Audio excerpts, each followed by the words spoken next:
নমস্কার, নিউজ 18 বাংলায় আপনাদের সাথে রয়েছে আমি প্রিয়াঙ্কা। আর এই মুহূর্তে আমরা আমাদের সঙ্গে পেয়ে গেছি পরমব্রতকে। একটু কিছু প্রশ্ন, কিছু র্যাপিড ফায়ার নিয়ে জমজমাটি আড্ডা। পরমব্রত, প্রথমেই তোমার কাছে যেটা জানতে চাইবো যে আমি দেখছিলাম যে তুমি দিদিকেও একটা অন্য ধরনের বলছি প্রশ্ন করার আছে, একটু যদি ভিন্ন জায়গা থেকে তোমাকে প্রশ্ন করি যে বাংলা সিনেমা নিয়ে তোমার কি মনে হয় যে কী কী বিষয় এখনো পাল্টানো দরকার ইন্ডাস্ট্রিতে? অনেক আছে, অনেক কিছু আছে, অনেক ক্ষেত্রে কাজ করার আছে, কিন্তু সেটা তো এত স্বল্প পরিসরে সেই আলোচনাটা সম্পূর্ণ হবে না। তাই এই আলোচনা করতে গেলে অনেকটা সময় লাগবে। পয়েন্ট ওয়াইজ এখন এটা সাক্ষাৎকার তো নয়, সেই জন্য এটা একটা ঘন্টা দুয়েক অন্তত লাগবে এটা আলোচনা করতে। তো সেই অতি সংক্ষিপ্ত উত্তর এটা হয় না। এটা এত বিশাল বিস্তৃত একটি বিষয় যে এটা সংক্ষিপ্ত উত্তর দিলে আমি মানে আপনার প্রশ্নটাকে, আমার উত্তরগুলোকে এবং সর্বোপরি বাংলা সিনেমাকে একটুখানি অপমান করা হবে। তো সেটা নাই বা করলাম, ওরা আরেকদিন অন্য কোনো দিন সুদীর্ঘ সাক্ষাৎকারে করা যাবে। আচ্ছা, আমরা আবার কবে পরিচালক পরমটা দেখতে পাবো? খুব শিগগিরই। আমার ইনফ্যাক্ট যেতে হবে তাড়াতাড়ি, কারণ কালকে সকাল থেকে আমার পরিচালনার একটি শুট শুরু হচ্ছে। তো সেই কারণে একটু কিছু শেয়ার করো। হ্যাঁ, এটা অলরেডি অ্যানাউন্সড। হইচইয়ের জন্য একটি ওয়েব সিরিজ, আমি গত কয়েক বছর ধরে সুপার ন্যাচারাল হরর যে জনরা, সেটাতে অনেকগুলো কাজ করছি। তো সেটারই আমার পরবর্তী রক্তফলক বলে একটি গল্প নিয়ে আমি কাজ শুরু করতে চলেছি। এই বছর আরেকটি ছবিও করব। আচ্ছা, সেই ছবির একটু যদি প্ল্যানিং বলো যে আগামী কি কি ছবি তোমার লিস্টে রয়েছে? মুক্তির অপেক্ষায় অনেকগুলি আছে, আবার হাওয়া বদল আছে, এখানে অন্ধকার বলে ছবি আছে। অভিনেতা হিসেবে মানে এই দুটি ছবি আমার পরিচালিত, আর অভিনেতা হিসেবে অশোক বিসুক আছে। একটি ছবির শুটিং আমি অভিনেতা হিসেবে মে মাসে শুরু করছি, আমার রক্তফলক শুট হওয়ার পরে সেটি থাকবে মুক্তির অপেক্ষায়। হিন্দি সিরিজ আছে অ্যামাজনের কেহের বলে। তো এরকম আরও অনেকগুলো জিনিস আছে। তবে পরিচালনায় অ্যাজ আই সেড রক্তফলক নেক্সট, যেটা কাল থেকে শুট শুরু, এবং আরেকটি ছবি আছে যেটা আমি জুন নাগাদ করার প্ল্যান করে রেখেছি। আমরা সেম কস্টিউমে দেখেছিলাম বাবা ছেলেকে অন্নপ্রাশনে। বাবা হিসেবে জীবনটা কতটা বদলেছে?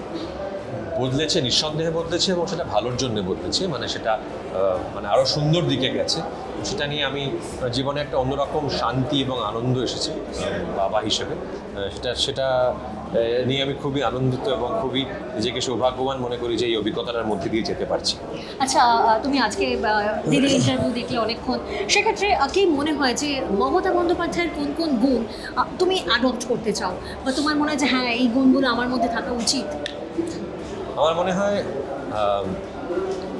এক হচ্ছে নির্ভীকতা, এবং আরেকটা হচ্ছে যে আমি ওনার মতো পলিটিক্যাল উইজডম, মানে আমি একদম নিরপেক্ষভাবে বলছি, দূর থেকে দেখে বলছি, আমি একজন মোটামুটি কি বলবো, আমি একজন আগ্রহী রাজনৈতিক পর্যবেক্ষক হিসেবে বলছি।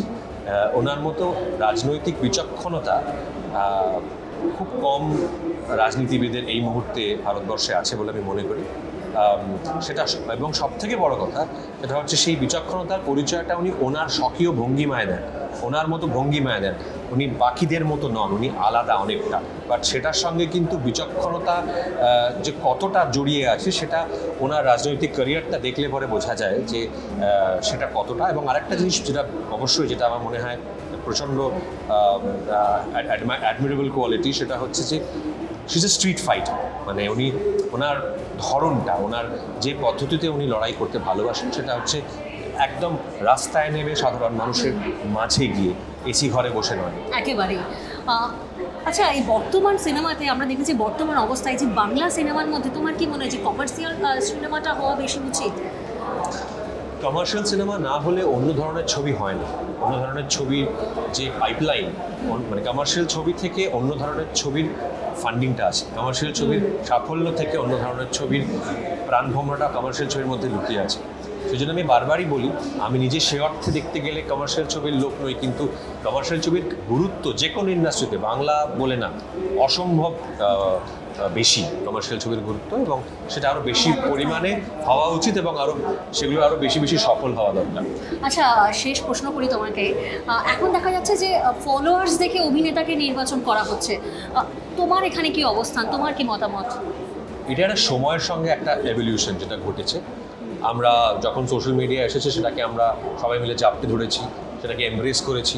আমরা আমাদের প্রত্যেক মুহূর্ত ভাগ করে নিয়েছি, সেগুলোর ভালো দিকগুলোকে এনজয় করেছি। সব জিনিসের ভালো দিকের সঙ্গে খারাপ দিকও থাকে। এই যে তাৎক্ষণিক ফেম, তাৎক্ষণিক ক্ষমতা, তাৎক্ষণিক কি বলবো যশ খ্যাতি এইটা ব্যবহৃত হয়ে অনেকটা জনপ্রিয়তা তাৎক্ষণিকভাবে পাচ্ছে, এবং এটা খারাপ কিছু নয়। এটাতে অনেক মানুষ তাদের জীবিকা নির্বাহ করছেন, জীবিকা নির্বাহের নতুন পথ খুলে গেছে। কিন্তু প্রশ্নটা হচ্ছে যে অভিনয় তো একটা শিল্প মাধ্যম, তো সেই শিল্প মাধ্যমে শিল্পী হিসেবে উত্তীর্ণ হতে গেলে একটা যাপন থাকতে হয়, একটা অভিজ্ঞতা থাকতে হয়, কিছু যে কোনো জিনিস। একজন ইঞ্জিনিয়ার হতে গেলে তার তো প্রশিক্ষণ লাগে, একটা অভিনেতা হতে গেলেও প্রশিক্ষণ লাগে। সেই প্রশিক্ষণটা আলাদা, সেটা সমাজ মাধ্যমে তাৎক্ষণিক খ্যাতির সঙ্গে সেই প্রশিক্ষণের কোনো যোগ নেই। এটা আমি ব্যক্তিগতভাবে মনে করি এটা প্রযোজক, নির্মাতা, পরিচালক, অভিনেতা, অভিনেত্রী, ইনফ্লুয়েন্সার প্রত্যেকেরই মাথায় রাখা দরকার। এবার আমরা চটজল দিয়ে একটু র্যাপিড ফায়ার খেলবো আর দেখবো যে পরমব্রত কৌশলে এড়িয়ে যায় নাকি ইঙ্গিতপূর্ণ উত্তর দেয়। প্রথম প্রশ্ন, নরেন্দ্র মোদী নাকি অটল বিহারী বাজপেয়ী? প্রধানমন্ত্রী হিসাবে তুমি কাকে পছন্দ করবে? মানে যদি এই দুজনের মধ্যে বাঁচতে বলা হয়, মানে আমি বৃহত্তর ক্ষেত্রে অন্য কাউকে বাঁচবো, যদি আমাকে অপশনটা দেওয়া হয় এই দুজনের মধ্যে, তাহলে অটল বিহারী বাজপেয়ী। লকেট নাকি অগ্নিমিত্রা? বিরোধী নেত্রী হিসাবে ইঙ্গিতপূর্ণ বিরোধী নেত্রী হিসাবে কাকে? দুজনের সঙ্গে আমার ব্যক্তিগত পরিচয় আছে। লকেটটি আমার সহকর্মী, অগ্নিমিত্রাদিকে আমি চিনি অনেক দিন ধরে। তাদের রাজনীতির সঙ্গে আমার কোনো যোগ না থাকতে পারে, কিন্তু দুজনকে ব্যক্তিগত পরিসরে আমি চিনি। তবে আমার ব্যক্তিগতভাবে মনে হয় আমি হয়তো এক্ষেত্রে লকেট দিকে বেছে নেব বিরোধী নেত্রী। আচ্ছা, আমরা না 2026-এ দেখছি যে এই সময় মানে সোশ্যাল মিডিয়া একটা বিশাল প্রভাব ফেলছে প্রত্যেকের জীবনে। তোমার কি মনে হয় যে 2026-এর বিধানসভা নির্বাচন ডিজিটাল প্রচার নাকি সাবেকি র্যালি, কোনটার উপর বেশি গুরুত্ব দেওয়া উচিত? ডিজিটাল প্রচারটা না প্রত্যেকেই বলবে খুব জরুরি। আমরাও আমাদের সিনেমার প্রচারের ক্ষেত্রে বলি, যে আমাদের নিজস্ব কাজের ক্ষেত্রে প্রচারের ক্ষেত্রে বলি, এবং সেটার ইম্পর্টেন্স অনস্বীকার্য, সেটা প্রয়োজন নিঃসন্দেহে। কিন্তু মানুষের মধ্যে নেমে যাওয়ার মানে কোনো তুলনা কিন্তু হয় না, আজও হয় না। ঠিক যেভাবে আজকে সিনেমা বা শোয়ের সিরিজের প্রচারের ক্ষেত্রে সোশ্যাল মিডিয়ায় অনেক আপনি মানে ঢক্কানিনাদ করতে পারেন, কিন্তু ওই বড় মানুষের সামনে রাস্তায় যে হোর্ডিংগুলো থাকে না, তার কোনো তুলনা কিন্তু আজও হয় না। আচ্ছা, ছুটির দিনে কি পছন্দ? মানে একটু রান্না বান্না নাকি আড্ডা, পাড়ায় গিয়ে আড্ডা এরকম? পাড়ায় গিয়ে আড্ডা আমার কোনোবারই, আমি পাড়া খুবই ভালোভাবে মিশি আমার যখন যে পাড়ায় থাকি, কিন্তু আমার যেহেতু ছানাটি খুবই ছোট এবং আমি বাড়িতে খুব কম সময় পাই, তাই এখন তো কমপ্লিটলি বাড়িতে থাকি এবং আমার স্ত্রী এবং পুত্রের সঙ্গে খেলাধুলা, ফ্যামিলি টাইম। একদম। পছন্দের অভিনেতাকে উত্তম নাকি সৌমিত্র?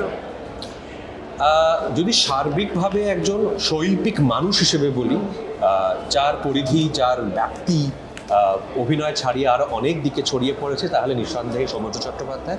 যদি শুধু এবং শুধুমাত্র অভিনেতা হিসেবে বলি, তাহলে উত্তম কুমার।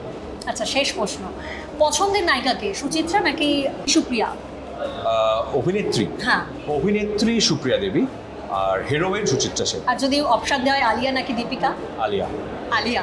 রণবীর সিং নাকি রণবীর কাপুর? রণবীর কাপুর।